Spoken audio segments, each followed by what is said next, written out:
Frente de Sala.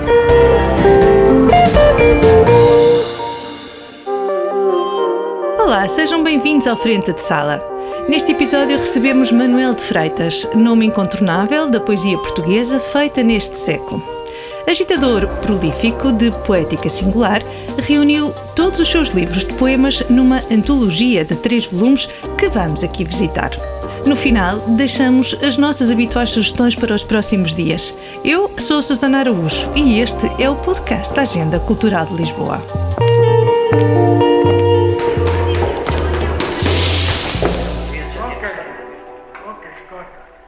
Prefiro o Inácio a quase todos os poetas que conheço.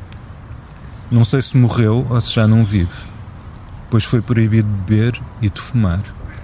E o Inácio era essencialmente isso, um grande bêbado e um fumador diligente, que ensinara ao cão a ir junto da taberneira buscar-lhe novo maço de tabaco. Quem viu, acredita. Quem não viu, falhou o milagre. É uma voz singular na poesia portuguesa e um dos poetas nacionais mais influentes e polémicos do século XXI. Destacou-se no virar do milénio com a sua poesia disruptiva e, em 2002, agitou a vida cultural portuguesa quando editou a antologia Poetas Sem Qualidades. Em 2024, publicou o 3º e último volume da sua própria antologia poética. Chamou-lhe Levar Caminho. Escreveu que, ao poeta, se realmente o for, nada pode ser alheio. E publicou mais de 3 dezenas de livros de poesia, agora reunidos numa edição da Averno. Encontramo-nos com Manuel de Freitas no Parque Silva Porto, conhecido como a Mata de Benfica, um refúgio bucólico bem diferente daqueles a que nos leva muitas vezes nos seus poemas, as cada vez mais raras tabernas lisboetas. Quisemos saber o porquê de ter decidido publicar agora toda a obra poética escrita entre 1989 e 2014. Teve a ver com o aproximar dos 50 anos, que é uma idade redonda em que se faz um balanço e se tenta arrumar um bocadinho a casa, ver, olhar para trás. Aproveitei, aliás, para excluir um ou outro poema que me parecia menos conseguido, afinar um ou outro aspecto, mas houve, antes de mais, esse desejo de arrumação. E depois também penso que podia dar mais ou menos por encerrada a minha obra poética, uma vez que, de há uns anos para cá, nunca mais escrevi um texto em verso. Manuel de Freitas nunca parou de escrever e tem publicado outros textos, mas em prosa. Podem ser poemas, admite, mas a obra poética em verso fica agora arrumada e encerrada. Não foi uma coisa deliberada nem racional, isso é o que eu lhe posso dizer. Eu se calhar sempre escrevi um bocadinho contra a poesia, pelo menos contra uma certa ideia de poesia, uma poesia do bonitinho, do efeito, do sentimento comovente, esse tipo de coisas associadas às vezes à poesia, uma poesia às vezes frouxa, sentimental, muito apegado ao efeito, ao fogo de artifício verbal. Portanto, eu se calhar sempre desconfiei da poesia, mas ao mesmo tempo com a necessidade de a escrever, e se calhar com o passar dos anos essa necessidade foi diminuindo, ou pelo menos a expressão foi-se modificando, e daí o ter passado, sem ter sido uma decisão, a escrever textos que não são em verso, mas também não é uma questão que me importe muito, do género. Acho que é mais a necessidade de escrever. Eu sempre escrevi por necessidade, não por decisão. Nunca pensei vou ser poeta ou quero escrever um livro. As coisas acontecem por uma urgência. Uma urgência que o assaltou bem cedo. A poesia aparece-lhe na vida como uma resposta às angústias da adolescência. Foi na adolescência e aí precisava muito de escrever. Era uma coisa obsessiva, podia escrever mais de 10 poemas que depois percebia que não tinham valor nenhum, mas que eu precisava. No fundo também era uma espécie de consolação para aquela angústia adolescente que começa a surgir e que precisa de se expressar de alguma maneira. E embora eu gostasse muito, por exemplo, de música, nunca tive qualquer vocação para me exprimir nessa área e, portanto, a poesia foi o que estava mais à mão. E como eu sempre li bastante, não necessariamente poesia, mas depois comecei a ler também muita poesia, começou por ser esse escape. Irremediavelmente triste, melancólica, monótona e nihilista são alguns dos rótulos que se colaram à poesia de Manuel de Freitas, que ele rejeita. Reconhece o pessimismo, o excesso e a presença da dor, mas também aponta para alguns fios de luz, para uma vontade de viver intensamente. A morte, claro, Existem, porém, dias grandes, irredutíveis a versos, em que a indecisão da luz nos açoita de felicidade. Há muita raiva, muito excesso, mas há também alegria, quer dizer, não haveria só o lado negro, há o lado da dor, mas também há o lado da amizade, há o lado, mesmo nas tabernas, nos primeiros livros, quando ainda havia tabernas, aliás, os meus livros já têm um lado bastante arqueológico, porque 90% dos sítios que falam, não só as tabernas, até certos cafés, já não existem, portanto... Eu coincidi existencialmente com uma aceleração na mudança das cidades, dos ritmos, mesmo o aparecimento da internet, de certas plataformas digitais. Isso foi tudo muito rápido e houve muita coisa que desapareceu mais depressa do que eu próprio previa no meu pessimismo. Foi tudo muito rápido e daí esse lado arqueológico a contragosto, que eu preferia que ainda houvesse tabernas e outros sítios, que pudéssemos estar agora num café do bairro Alto, que se tornou também outra coisa medonha, e estamos aqui neste recanto mais ou menos bucólico, que ainda é dos poucos escapes que vai havendo. Mas por isso eu recuso um bocado esse rótulo de niilismo. Acho que um niilista, por isso simplesmente não se dedica a uma arte, não procura exprimir-se. Do primeiro ao último poema de Manuel de Freitas paira a sombra da finitude. Há nestes 3 volumes uma consciência permanente da morte, quer das pessoas, quer dos lugares. Uma obsessão que a poesia ajuda a exorcizar. É uma ideia que desde criança me acompanha muito e que a escrita acaba por tentar exorcizar de alguma maneira, ou pelo menos, não diria sublimar, que é também daqueles versos muito bonitinhos que nem sempre se aplica, mas é esse lado talvez mesmo de exorcismo, e ao mesmo tempo uma vitalidade que vem dessa mesma consciência da morte. O facto da consciência da finitude ser tão presente também nos faz, se calhar, fruir de outra maneira determinados aspectos da vida e determinados encontros, quer pessoais, quer estéticos. Há também esse lado que não é necessariamente negativo, ou seja, há uma sombra que também ajuda a ir para a frente, a levar caminho, que é uma expressão que eu ouvia muito na Madeira, de uma parte da família madeirense, e que significa isso mesmo, é desaparecer. Quase desaparecidas estão as tabernas. Esses pequenos templos que perduram. Exílios, onde a poesia de Manuel de Freitas vai tantas vezes beber. Ganhou, prematuramente, este fascínio por estes lugares ameaçados, que é também um interesse pelas pessoas que os frequentam. Sei apenas que as poucas pessoas que amei estavam por detrás de um balcão, onde o álcool ardia muito devagar. E uma taberna com sombra pedia uma sombra maior. Esse balcão vazio de que me fiz mendigo e depois órfão. Tive a má sorte de serem meus estes anos que, de algum modo, testemunham a despedida dos últimos exílios.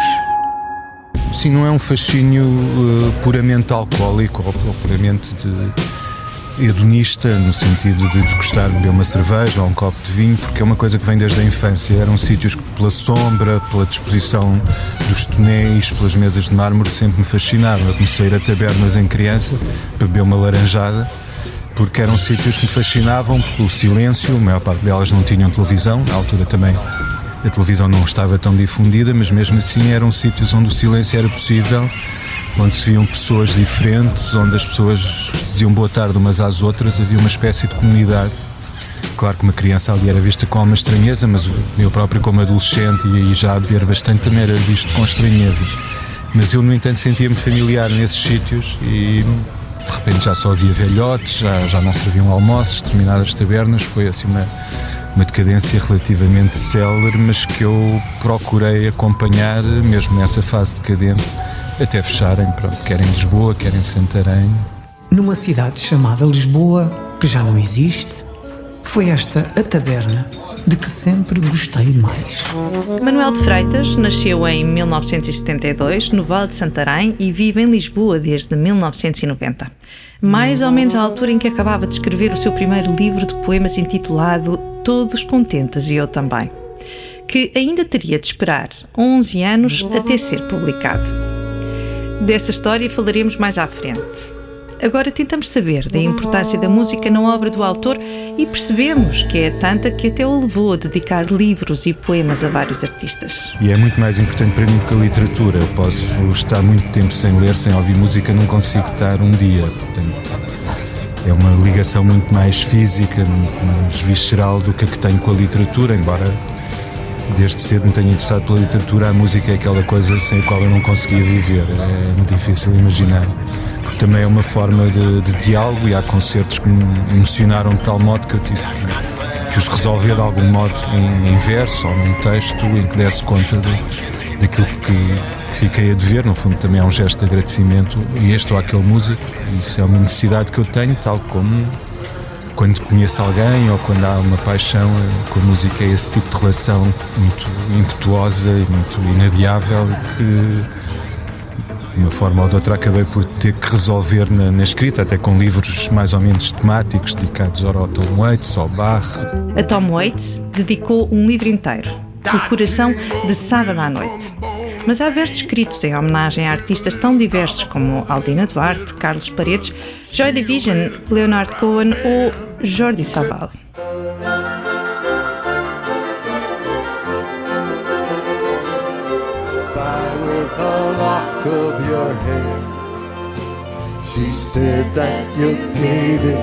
Manuel de Freitas é poeta, ensaísta, crítico e tradutor. A tradução que faz de Gargantua e Pantagruel, de Rabelais, valeu-lhe mesmo o Grande Prémio de Tradução Literária Francisco de Magalhães em 2024. É também livreiro. Criou com Inês Dias a editora Averno, em 2002, para dar voz a autores que correspondessem aos seus gostos e à sua estética. Era um estímulo, era e continua a ser, portanto já passaram mais de 20 anos e vamos editando. Não há assim tanta coisa que surja que mereça ser editada, cada vez menos. Não sou muito otimista nesse aspecto. Acho que a poesia está a atravessar uma fase bastante deplorável, com muitos equívocos e muito pouca oferta válida, mas continuaremos enquanto houver poetas, que é uma coisa que também não me parece garantida, que, como disse Tarkovsky, a humanidade acabará quando não houver um único poeta na Terra. Se calhar já faltou mais, mas enquanto houver poetas continuaremos ao nosso ritmo e com as nossas possibilidades. Frente de sala. Não deixando ninguém indiferente, a poesia de Manuel de Freitas nem sempre foi bem acolhida e recebeu críticas duras de editores que admirava, como Vítor Silva Tavares, o fundador da E etc. A verdade é que após as recusas iniciais acabaria mais tarde por publicar nessa editora. A espera foi uma oportunidade para depurar e selecionar poemas. Sim, eu aprendi muita coisa com o Vítor Silva Tavares e essa recusa que ele me deu na altura doeu-me bastante, mas foi muito importante, porque uma coisa que hoje seria, creio eu, impensável. Eu esperei 11 anos para ver publicado o meu primeiro livro. Ele estava pronto em 1989, sugeri àqueles editores que me interessavam mais, começando pelos que falei, Manuel Hermínio Monteiro, o Paulo da Costa Domingos, o Vítor Silva Tavares, e por motivos diferentes nenhum quis arriscar, e isso fez-me andar esses 11 anos. Depois tentei outros editores que já não me via tanto no trabalho deles, mas que eram editores estimáveis e também não quiseram editar. E esses 11 anos de espera permitiram-me ir olhando para os poemas com outra maturidade e inclusivamente ir deitando vários fora.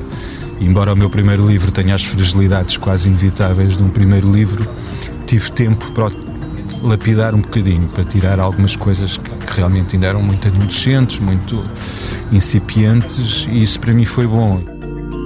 É enquanto editor que vive um dos momentos mais polémicos da sua vida profissional, quando organiza e publica a antologia Poetas Sem Qualidades em 2002.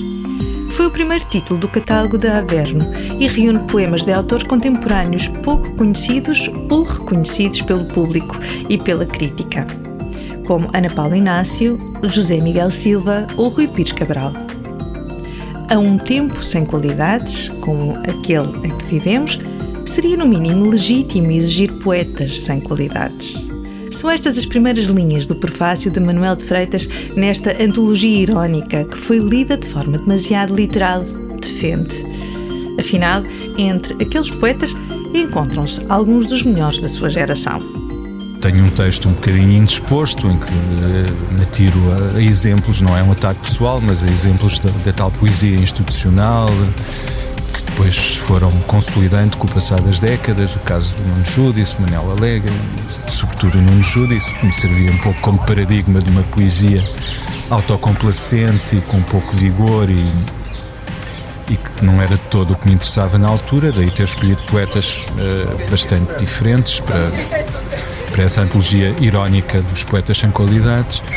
Não esperava de todo que desencadeasse uma polémica tão vigorosa e fiquei surpreendido e às vezes acho que foi bastante incompreendido o meu texto. Eu não queria de todo fazer uma espécie de manifesto, aquilo era um desabafo estritamente pessoal, portanto não queria propor nenhum tipo de poética, estava só a dizer eu gosto mais destes poetas do que dos outros, dos que são mais badalados, dos que vão aos determinados sítios, a determinados festivais, e com o passar dos anos continuo a gostar de alguns deles, todos menos, como é natural, mas foi um gesto que me pareceu necessário na altura, mas que eu não pensei que fosse ter a repercussão que teve.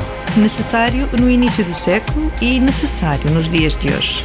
Manuel de Freitas lembra alguns dos poetas portugueses que não recebem o reconhecimento e atenção devidas. Eu sou suspeito porque falei do António Barona, que tem sido publicado na Averno e, portanto, saíram já 10 volumes de Suma Poética e, em termos de crítica, ele é praticamente ignorado. Também pelas posições dele, por questões extraliterárias. Aconteceu um fenómeno semelhante, e mais por razões políticas, com o António Manuel Couto Viana, durante décadas, que também foi um autor que nós editámos numa altura em que nenhuma editora queria publicar livros dele. E nós, felizmente, publicámos os 3 últimos livros dele e tornámos-nos amigos, eu e ele, e foi com muita pena que soube do falecimento dele, mas tivemos esse privilégio de ainda poder ajudá-lo e ele a ajudar-nos também nesses 3 últimos livros. Recentemente, o Rui Sinati tem sido reabilitado, mas para mim é um poeta maior que nem sempre tem o reconhecimento que lhe é devido. Falei também do Fernando Assis Pacheco, que apesar de tudo também nem sempre é considerado entre os grandes e para mim é um dos maiores poetas portugueses do século XX. Portanto, há sempre assim casos pontuais. Também estou a pensar no Raul de Carvalho, um poeta muito desigual e que hoje em dia provavelmente não se consegue arranjar nenhuma edição corrente da obra dele. E há assim uns tantos esquecimentos, mas sobretudo, isso mais chocante, mas aí não vou dar exemplos, há sobrevalorizações absolutamente escandalosas. Há autores que basta olhar até para os programas dos manuais escolares que vêm infalivelmente de ano para ano nesses manuais e que são, não direi nulidades, mas estão longe de ser o melhor que se pode dar a um estudante para tentar gostar de poesia. Manuel de Freitas, sempre pouco alinhado com o cânon. A sua vastíssima obra poética está agora reunida nos 3 volumes de Levar Caminho. Uma antologia para conhecer e entender aquele que é talvez o poeta mais representativo de uma geração. Mr. Brown. Eu acredito que toda a vida é sagrada.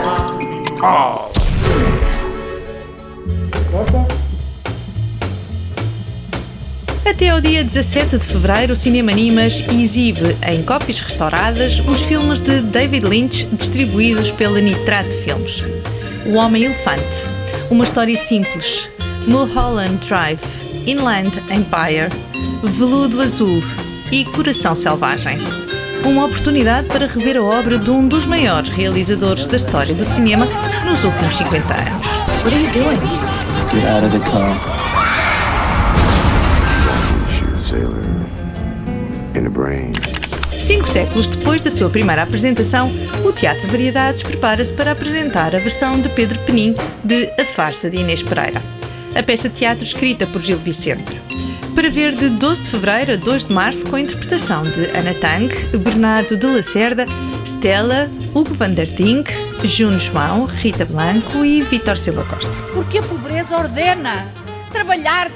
Vísceras, Branca Bezerra, minha boa amiga, querida. No Teatro Maria Matos, as protagonistas são Amélia Mus e Ana Lua Caiano, que partilham o palco para mais uma sessão de Conta-me uma Canção. É já no dia 5 de fevereiro e entre canções e versões há espaço para momentos de conversa entre as artistas. As pessoas estão interessadas em saber como é que nós nos conhecemos. Já não nos víamos há... A 13 de fevereiro, a Culturgest recebe um concerto que junta o guitarrista norte-americano Ben Chesney, dos Six Organs of Admittance, ao também guitarrista Norberto Lobo. Os dois músicos juntam-se em palco para explorar as sonoridades de Carlos Paredes, no âmbito das celebrações do centenário do nascimento desse inigualável intérprete da guitarra portuguesa. Na nossa revista do mês de fevereiro pode ler um especial sobre a programação do centenário. Mais informação sobre estes eventos e outras sugestões culturais estão disponíveis em agendalx.pt. O Frente de Sala fica por aqui, mas volta na próxima quinzena com mais cultura. Até lá! Este é um podcast da Agenda Cultural da Câmara Municipal de Lisboa que pode ouvir e subscrever nas várias plataformas digitais ou em agendalx.pt. A edição é de Ricardo Saleiro e a sonoplastia genéricos são da autoria de Fernando Figueiredo.